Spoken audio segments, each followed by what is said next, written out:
Hey gang, welcome back you guys. Episode 99 of Zero Carb Journal. I'm Matt. Good morning you guys. How you doing? Did you have a good week? Did you make some progress? I bet you did great. I had a really good one. It's been a roller coaster is actually what it's been. But mostly overall really good. So yeah, so good morning. So it's just coming up on 7 o'clock here. Daylight savings ended or starts. I never remember how it goes. I think ended. So it would have been 8 o'clock. So it's almost light out there. And we've been having a nice week. It's been cold and clear and sunny again this week, which has been pretty nice. I've been mostly working on my boat, and man, had a great week. I got in there, dug in hard, got a lot done. Really tired. Man, it wears me out. At the end of the week, I am just totally wiped out. But it's been going good. We're making a lot of headway, and yeah, working through it. A couple more weeks probably. So anyways, this week has been really, really, really interesting. And a lot of ups and downs. As you guys know, it was a big week for me. I had my doctor's appointment, had some stuff I wanted to take care of, and let's talk about that. Yeah, it's been good. So I left you guys off last week after having a sick night on a Friday, and I was ready to go see my doctor. And let's see, Sunday, I think last Sunday I went for an awesome dirt bike ride with my friend, and on our electric dirt bikes, and it was super fun. It was, that's right. And so that was a really great start to the week. I hadn't done that for years. He's an old riding buddy. We used to ride motorcycles. Come to find out, he has an electric dirt bike just like mine. We connected, and we went out on Sunday and we ripped it up, and it was so fun. It felt great. So that was great. I was ripping around Sunday, thinking to myself, "Oh, don't hurt yourself. You got to go to the doctor tomorrow. Take it easy." We were ripping. He pushes really hard, so it was really fun. Challenging. And then it was time to go to the doctor. So Monday morning, woke up early. I had a appointment first thing in the morning. And it was great, you guys. My doctor's so great. Man, he's a good guy. He is so supportive. So he was really open. We didn't spend that much time together because we just got right into it. I just said, "Hey, here's what's been going on. I've been feeling, better than I ever have. But I still have these sick nights once a week or once every couple weeks. Seems like is about the longest I go. A few exceptions, but for the most part, it seemed pretty regular timing throughout the past year or more. And I, told him kind of how that was manifested, and you guys have heard all those stories, so I don't need to go back over it. But and then I proposed the idea that it was gallstones or a gallbladder issue. And he, I said, I think I've been suffering from biliary colic and episodes, and this is how it feels. And, he totally agreed, and it sounds like that's what I've been struggling with. So he was super supportive, and he actually drew me, he's so cool, I don't know if you'll be able to see this, but he drew me a great little picture of me and all my organs, and he's got my common bile duct here, and he described how the pancreas and the gallbladder and the liver all feed through that common bile duct, and if it becomes inflamed or obstructed by a stone, you can have some real issues. Talked about the different spots and the jejunum and stuff like that. It was really cool. He's so great. And so he talked about what we can do. So he scheduled a right upper quadrant ultrasound. We did testing for lipase and amylase, CMP, something I don't remember that I can't read his writing, bilirubin, AST, ALT, the alkalining phosphates or something. I can't remember what those were either. And then we also did a stool sample for H. pylori. So those were his actions, and he was, like I said, super supportive. He just wrote down everything he needed to write down to make sure that gets covered by my insurance, and initiated that testing. So I did the blood tests there that day, And I have now been able to see my results online, and you know what was great is we did a metabolic panel as well. So I don't think I've done one of those before that shows sodium and potassium and some other interesting things that I don't recall right now. But at any rate, I looked at all those numbers. All those numbers were pretty much perfect, like right in the middle of the range, with a couple exceptions. One was BUN, which, as we know, is typically a little high. That's urinary nitrogen, or nitric urea. I'm going to get it wrong. I'm not a doctor. But at any rate, typically high in carnivores and high protein diets. Doesn't seem to be an issue. Mine wasn't a high. It was high by like 1 mgul out of range or something. So just ever so slightly out of range.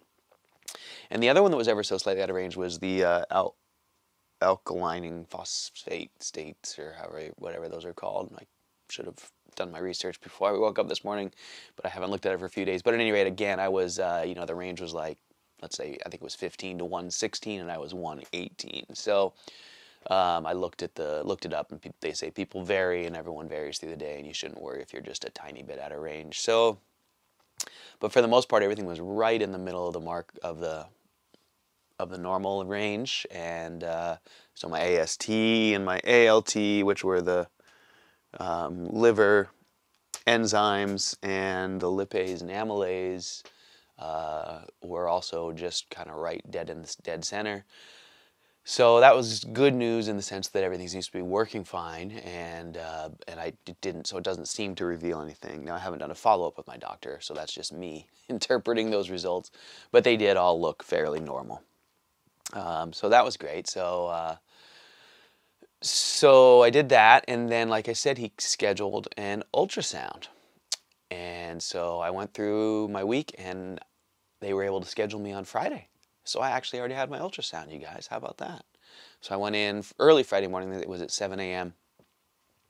And I had my ultrasound, and I brought in my stool sample for my H. pylori. So I haven't seen the stool sample results yet. That's the last thing. But I did go in and do my ultrasound. And while I haven't had a chance to go back over it with my doctor, we do have an appointment scheduled for that. The technician was really friendly and talkative and open, and I could see the screen. We could talk about what we were looking at. And it looks like my gallbladder is great. There were no gallstones in there.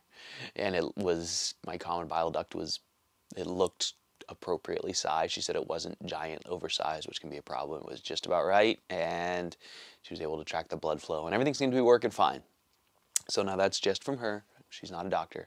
She may have given my doctor some other information she didn't give me, but she said, you were bright, you seem to catch on to everything I was doing there, and I tell people what the gallstones look like, and we didn't see any there. So, so I think, I mean, that's good news.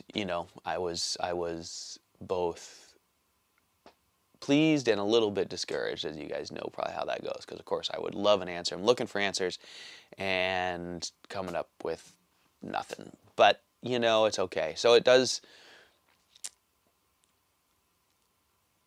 I want to backtrack a little bit. I want to say thank you to all of you. And I would like to, because this is bringing me to kind of how important this journal is and how important all your feedback is. Because really, you guys, every time I have an experience like this where I'm like, okay, I'm really sick, I gotta go get some help, I gotta start trying to track this down, I'm gonna put some energy into it, I'm gonna try and figure it out. And I go, and they can't seem to find anything. And this has happened, right, over and over again with my scope. And when I went to the gastroenterologist, and he goes, it's probably just a food allergy, you're not that sick. And so I just wanted to say thank you guys for being here to support me and to back me up. If I hadn't been doing this journal, I would never have thought those episodes of my sick nights, they would have just they still seem like it's just like once in a while. It seems to me, from my perspective, because it doesn't seem to, now looking back, and I'd say like, oh, it's no big deal, it doesn't really affect me. It happened once a couple months ago or something, or I guess it was 2 weeks ago that it happened once, but I don't think it happened for a long time before that. But that's not true. And if I didn't have this journal, and if I didn't have you folks and all of your nice support, I wouldn't be aware of how regular and, you know, how deeply it affects me, and how unusual it is. So thank you guys very much. So, because what I'm trying to say is I don't feel like I'm sick. And so I get all of these tests and it shows I'm not sick, and I'm like, yeah, I guess I'm just not sick. I must be a complainer. This is what everyone goes through, and I'm just complaining or something. And so, yeah, so that's kind of how I feel again. I feel like, well, I guess it's no big deal. It's just normal or something. So I don't really believe that, because you guys tell me that's not true. But I also, now, not sure what the next step is. It doesn't seem like there's much of a next step. I'm also not too concerned about it. I also feel like I'm not that motivated, but we'll see how that goes. I'm going to just continue to pay attention, and if, you know, these things keep bothering me, I guess I'm just going to have to keep digging and keep looking for answers. But at any rate, I've got an appointment with my doctor. It's quite a ways out now. It's about a month away. And it's really just a follow-up for all this stuff we've done. So we've got some time to think on some new actions, and while he goes over all this stuff, maybe I can propose some other things. So the only thing I haven't done, you know, what I have always thought, well, it's always felt like the stuff can't leave my stomach, and, you know, and that's how I get that burning stomach and the throwing up, is my stomach keeps pumping acid in there trying to melt it down. It doesn't melt down. I get a burning stomach full of acid. I vomit out the acid and the little gristly bits that won't go down. And then I'm fine. And over that time, you know, my diarrhea is turning more to bile, because my stomach's just filling up with bile, trying to get rid of that stuff. But the stuff doesn't leave, the bile goes through. I mean, that is such a silly diagnosis, because I'm strictly going off of how it feels in my stomach. I have no basis for that. But that's what it feels like. So I'm going to stick with that. And the only thing I haven't had looked at, which, gosh, I really wish I could have, I don't even know if it's possible. When I was in there at the old shunt, I should have said, hey, can you look at my exit valve for my stomach?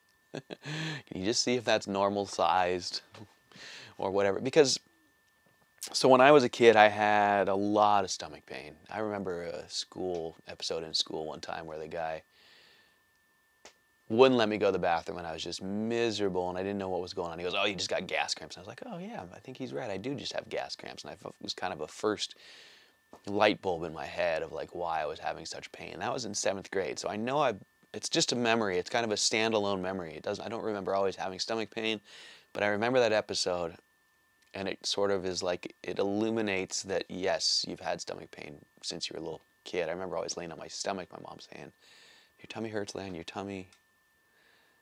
I just have these memories of having sore stomach when I was really little, and these different episodes that sort of pointed that out. At any rate, I had a lot of stomach pain when I was a kid. I had multiple antibiotic episodes. I cracked my skull and got amoxicillin. I got some food poisoning visiting my friend in LA. I got some amoxicillin. I got what I thought was food poisoning in Indonesia. Again, I got some amoxicillin. And probably some that I'm forgetting. And so, you know, I wonder if I just didn't do some real damage to my stomach lining or lower valve or something like that. Alrighty, you guys. Well, my batteries died in my microphone on that last round, so we're going to have terrible sound for this last section, but I'll just finish it up real quick. I talked a lot at you in the last one, but I'll just wrap it up. So I was talking about having a lot of antibiotics when my microphone cut out, and I do. I think I have some strictures or something in my stomach that is making stuff not go down through there. So at any rate, I don't know what all got cut off here, but I do just need to finish up my week with you guys if I didn't say it. I made it to Friday. I got my ultrasound, and everything looked great, so I'm super stoked on that. But then Friday night, I had an episode where I lost consciousness again. I don't know what caused it. I was looking at my labs. I was thinking about procedures. I got the feeling I get when I get shots, so it could have just been that. Thinking about gallbladder removals and stuff. I ate a little cheese beforehand, which I don't usually do. But man, it was so weird, you guys. I just got up, went to the sink, feeling lightheaded, thought I might throw up, and then realized I was going to pass out and I needed to get on the ground. I turned around and got down close to the ground, and then I woke up on the floor with some scratches on my face. And stupid event, really miserable, made me feel miserable. So I don't know what that was all about, but at any rate, this is going to be a scattered podcast now because my microphone cut out and I'm not sure what you guys heard and what you didn't hear, but that really frustrated me. So yeah, there's where I'm at. I got no signs of illness from the doctors. You know, my gallbladder looks great, all my tests come back great, but obviously there's something still bugging me. So I'm looking forward to my follow-up appointment with my doctor. I'll definitely get back in there and do that. And then we'll see. We'll take it from there. Maybe it's time to go find a gastroenterologist, or I don't know what. We'll see what the next step is. Anyways, I'm going to go. I'm frustrated with my microphone situation, so I'm going to get on with my Sunday, and I hope you guys are doing great. I wanted to say thank you so much, you guys, for pushing me and continuing to support me and respond to these podcasts. You know, if I didn't have you guys there, I wouldn't know how sick I was, and I wouldn't be pushing at the doctor. I wouldn't have known to take those actions. So you guys have been incredibly helpful, and I'm so thankful. So thank you guys. And if you got any ideas about what the next step is, let me know. I'm all ears. But I'm feeling pretty good. I'm looking forward to this week, digging in to the boat and getting a lot of work done, having some of that medical testing behind me. And yeah, we'll just see what happens next. So, alright you guys, hope you have a great week. Stay the course, and I'll check in with you guys next week for episode 100. Alright you guys, talk to you soon. See ya!